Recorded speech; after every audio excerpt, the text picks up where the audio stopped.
एक राजा के राज दरबार में एक आदमी आया और बोला, मैं पारखी हूं, मुझे आप नौकरी पर रख लीजिए। राजा बोला, नौकरी पे तो रख लूंगा, पर तनख्वाह 1 रुपए नहीं दूंगा, सिर्फ 1 पाव गुड़ और घुंघरे मिलेंगे। पारखी बोला, ठीक है हुजूर। कुछ ही दिन बाद राजा एक घोड़ा खरीद कर लाए। उन्होंने पारखी से पूछा, बताओ इस घोड़े के बारे में क्या कहते हो। पारखी बोला, हुजूर ये घोड़ा है ही नहीं, ये तो गाय है।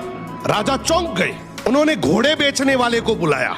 उसने कहा, साहब बात तो सही है तो घोड़ा ही, लेकिन बचपन में ही इसकी मां मर गई थी, इसे गाय का दूध पिलाया गया था, इसलिए इसकी आदतें गाय जैसी है। राजा ने हैरानी से पारखी से पूछा, तुम्हें ये सब कैसे पता चला। पारखी बोला, हुजूर जब ये चल रहा था तो नीचे मुंह झुकाकर घास खा रहा था, घोड़ा हमेशा ऊपर गर्दन उठाकर खाता है, मैंने इसकी आदतों से पहचाना।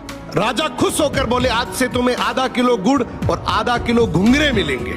कुछ दिन बाद राजा ने फिर पूछा, मेरी रानी कैसी है, बहुत प्रिय है मुझे।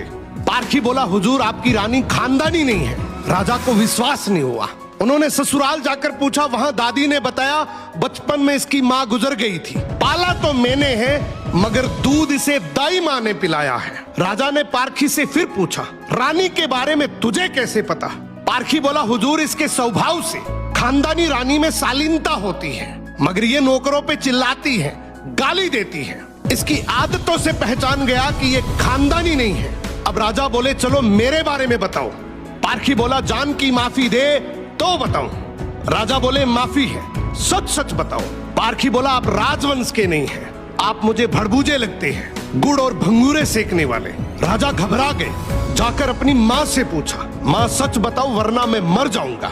माँ रोते हुए बोली, बेटा बात तो सच है, जिस दिन तू पैदा हुआ था उसी दिन महल के पास एक भड़बूजे का भी बेटा पैदा हुआ था, तू मर गया था और मैंने राजवंश बचाने के लिए उसके बेटे को लिया, वो तू है।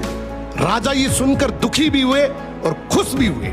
इंसान की पहचान उसके चेहरे, कपड़े या खानदान से नहीं होती, उसके चरित्र से होती है। किसी को भी केवल उसकी शकल, सूरत, पद या घर देखकर मत परखो, उसकी आदतें, उसका व्यवहार ही उसका असली परिचय है।